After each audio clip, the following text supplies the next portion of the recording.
I wanted to read from Therapy of Spiritual Illnesses by Dr. Claude Larchet, Chapter 6, Sadness. In his condition in paradise, man did not know sadness. It appeared after Adam's transgression, and is relative to the fallen state in which man finds himself. It does not constitute an attitude belonging to man's original and fundamental nature.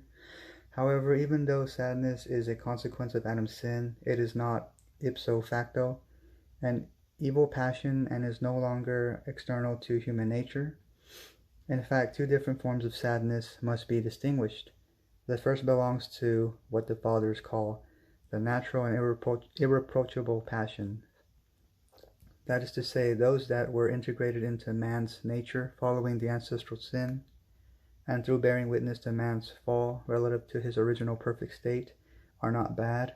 The form of sadness that makes up these natural passions is not only irreproachable, but can and must serve as a foundation of a virtue, the godly grief, that allows man to be distressed about his fallen state, to weep over his sins, to be saddened by the loss of his original perfection, to suffer from being distant from God, a sadness that constitutes the state of penitence, of spiritual mourning, a compunction, and finds its fulfillment in the gift of tears. This virtue is indispensable to fallen man for finding the way to the kingdom again and returning to Christ to the Edenic state. Thus St. Maximus writes, "In fervent man, even the passions become good when we take them on in order to acquire heavenly things. The same applies when we turn sadness into repentance that rids us of the evil that is present." The second form of sadness, which is the object of the present study, is on the contrary a passion, a sickness of the soul, constituted by the misuse of the aforementioned sadness. Instead of using sadness to weep over his sins and to grieve himself over his estrangement from God and the loss of spiritual goods, man uses it on the contrary, to bemoan the loss of sensual things. He is distressed at not having satisfied some desire and not obtaining some expected pleasure, or furthermore at having had some troubles in his relationships with his fellow man. He thus uses sadness contranaturally and abnormally. St. John Chrysostom therefore observes, "By no means is it adversity, but sin alone that must provoke sadness. But man perverts this order and mixes up the sequence. So he multiplies his sins and does not imagine any sorrow among them, and as soon as he experiences any inconvenience, he becomes discouraged." Sadness thus becomes a passion no less serious and unfortunate than anger and sensual delight, bringing about the same results as soon as we make use of it beyond the limits of what is reasonable and prudent. Man displays a twofold pathological behavior in this passion, in that on the one hand he does not continually bemoan as he ought what is truth constitutes a grievous situation in his state of fallenness, sin, and illness, and on the other hand he is saddened and on account of objects, states, situations, etc., that are not really worthy of grief. The faculty of affliction at man's disposal does not only aid in distancing oneself from one's sinful state, as God had wished for man to do in bestowing this gift on him, but on the contrary is used inopportunely, absurdly, and in an insane manner in relation to his natural end goal, so as to display his attachment to this world, entering paradoxically into the service of sin. Sadness appears as a state of the soul consisting beyond what this world itself indicates, in discouragement, asthenia, mental sluggishness and pain, despondency, distress, oppression, depression, and most often accompanied by anxiety and even anguish. This state can have multiple causes, but is always formed by a pathological reaction of the soul's irascible and or desirative faculties, and is then essentially linked to anger and or lust. Evagrius explains, sadness tends to come up at times because of the deprivation of one's desires. On other occasions, it accompanies anger. However, it can also be produced in the soul directly by demonic activity, or even be born in the soul without any apparent motive. We shall examine these different etiologies in detail. The most frequent cause of sadness is the frustration of one or more desires. Sadness is constituted by the non-satisfaction of a carnal desire, remarks Evagrius. St. John Cassian likewise notes that sadness arises when we find we have failed to attain what we have been hoping for, and that one of its main types of fellows on a thwarted desire. Inasmuch as a desire is linked to every passion is constantly capable of producing sadness. Evagrius says further, he who loves the world will be grieved time and time again. Since pleasure is linked to desire, one can say again with the same author that sadness is the frustration of pleasure, either present or expected. St. Maximus and St. Thalassius give the same definition. We have seen that St. Maximus emphasizes the sensual pleasure is inevitably followed by pain, which is most often mental rather than physical, in other words, taking the form of sadness.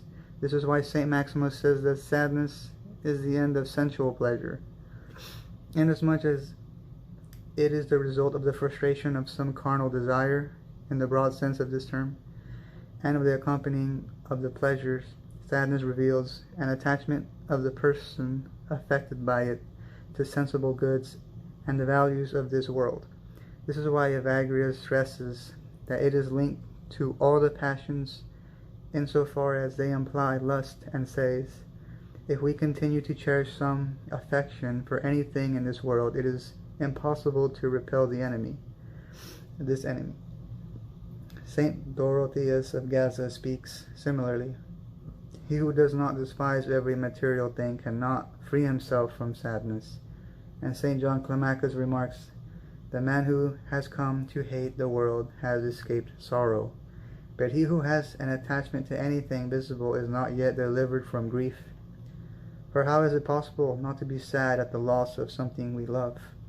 The same saint notes again, if anyone thinks he is without attachment to some object, but is grieved at its loss, then he is completely deceiving himself. One also sees sadness often provoked by the loss of a sensible good, or by some injury or other suffered on the same level. Man's passionate attachment to his earthly life and everything it contained in it that satisfies his passion can likewise bring forth sadness in the experience or thought of everything capable of endangering that life. Illness, all the evils to which he finds himself exposed, and death. Sadness can also be aroused by the desire for some material or moral good possessed by others. It can also have its cause as it causes a disappointment in the quest for honors, and so appears necessarily linked with vainglory. Let us note again that sadness does not have to be provoked by the thwarting of a particular desire fixed on a well-determined object. It can be connected to a general dissatisfaction, a feeling of universal frustration focusing on the whole of existence and revealing that the person's deepest and most basic desires, whose true significance this person is not necessarily aware of, are unfulfilled.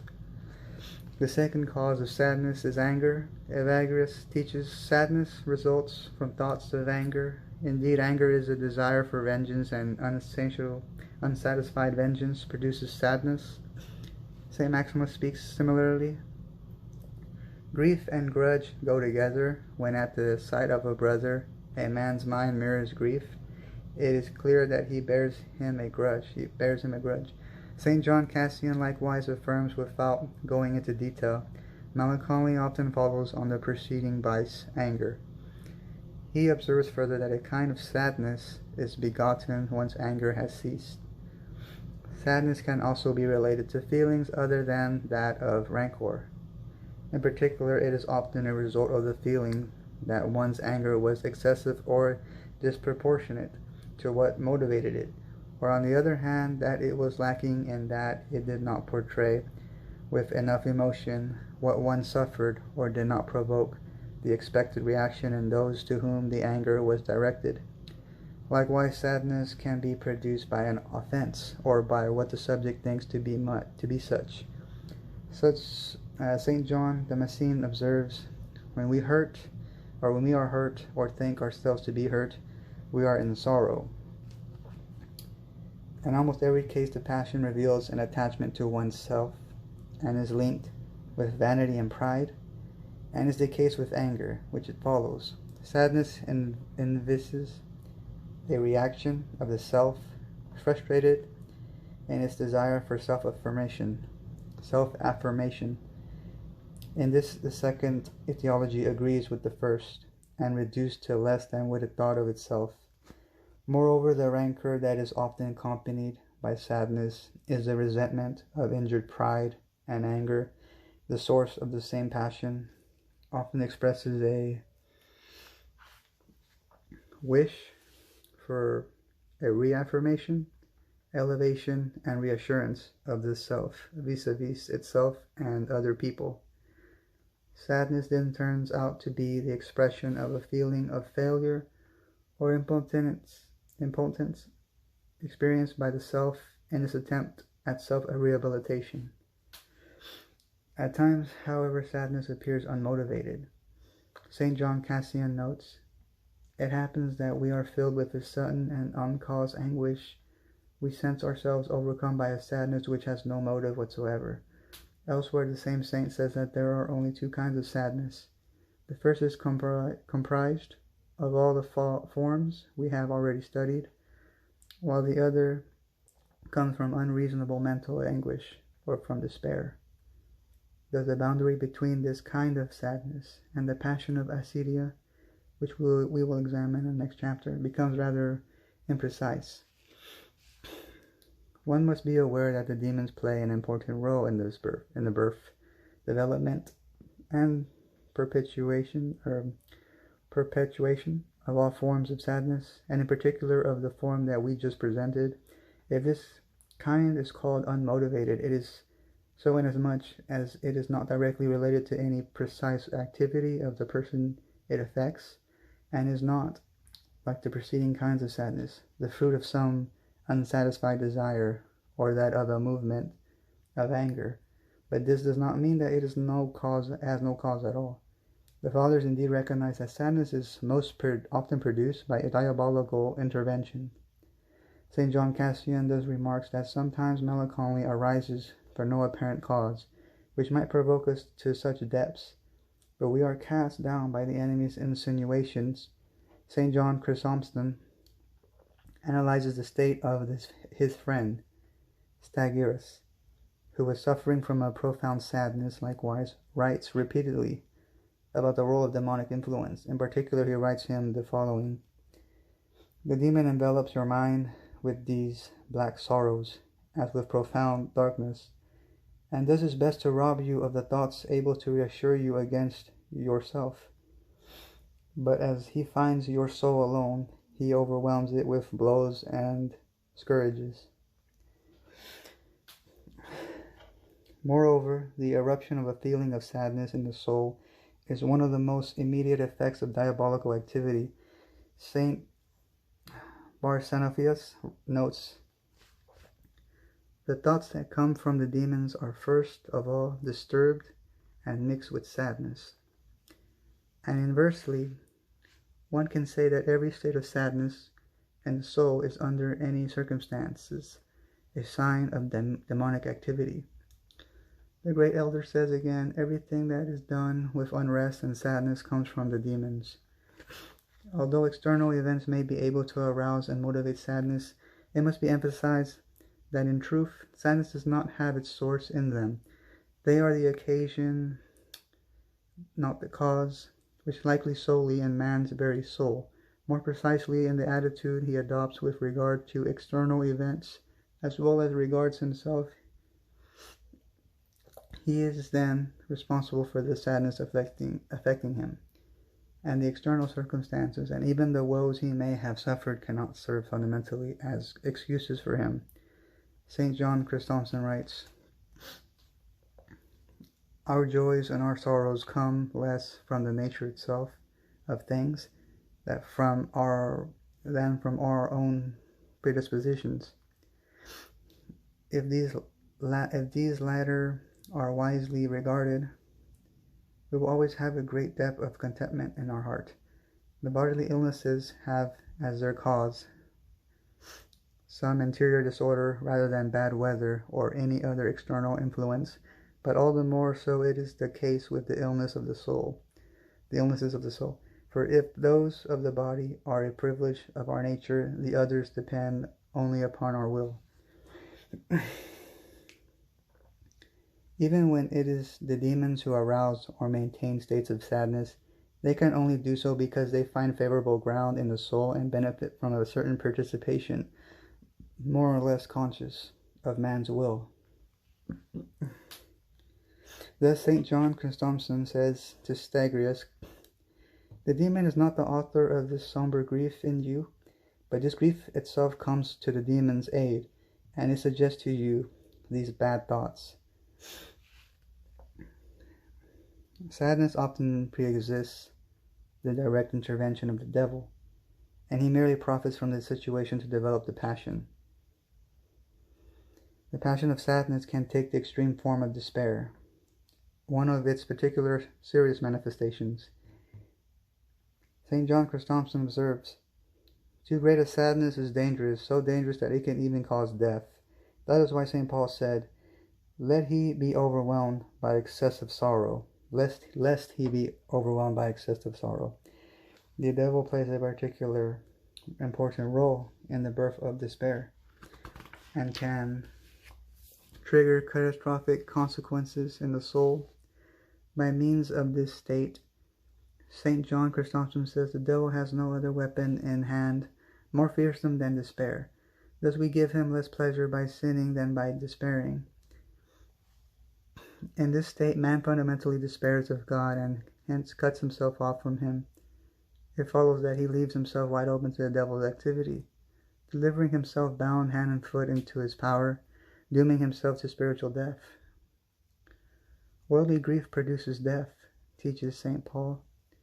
Under the influence of despair, and sometimes even of simple sadness, man is often led to devote himself to dissolute passions, thinking that they will be able to cure his state, whereas they would only spare him the awareness of it. Thus the apostle notes, "They have become callous and have given themselves up to lasciviousness, greedy to practice every kind of uncleanness." St. Gregory the Great notes, in turn, that sadness results from the wandering of the mind towards forbidden things. A source of spiritual death, despair can also cause man to give his body over to death, pushing him to expect nothing more from life. It embeds his soul in his soul thoughts of suicide and brings him to actualize them. St. John Chrysostom, so as to explain this fact, maintains the possibility of diabolical involvement, but affirms that in every case such involvement is not solely to blame, wishing here again to insist on man's own responsibilities. He writes to Stagrius, "These deadly thoughts do not come from the devil alone, and your sadness is of great consequence in this. Yea, this dark sadness provokes them more than the wicked spirit, and perhaps it is the only cause of them. Indeed, it is certain that some people, apart from the diabolical obsession, experience this madness of suicide following intense sufferings." He writes further, "A deep sadness, even without the devil's help, gives birth to the greatest evils. It is under the pressure of dark despondency and that the unhappy weave a snare, run themselves through with a dagger, throw themselves into the water, and have recourse to every other kind of violent death. These very men in whom the activity of the evil spirit is revealed, must blame their loss less on it than on the tyranny and excess of their sorrows. For all these reasons, the fathers consider sadness as a sickness of the soul, leaving great importance and powerful effects. All the more so it is this with despair. St. John Chrysostom says, "Great is the influence of sadness. It is a sickness of the mind that demands great strength, in order to resist it courageously and to reject whatever evil it has." The fathers often present this passion as a form of madness, a state most clearly made manifest in despair.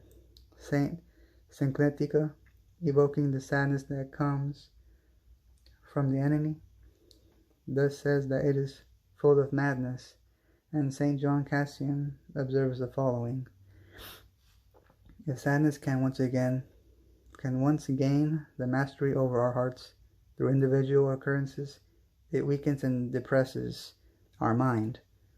When all sound discernment is lost and the heart is worried and perturbed, it makes us all but distracted and dazed, and breaks us with overwhelming gloom.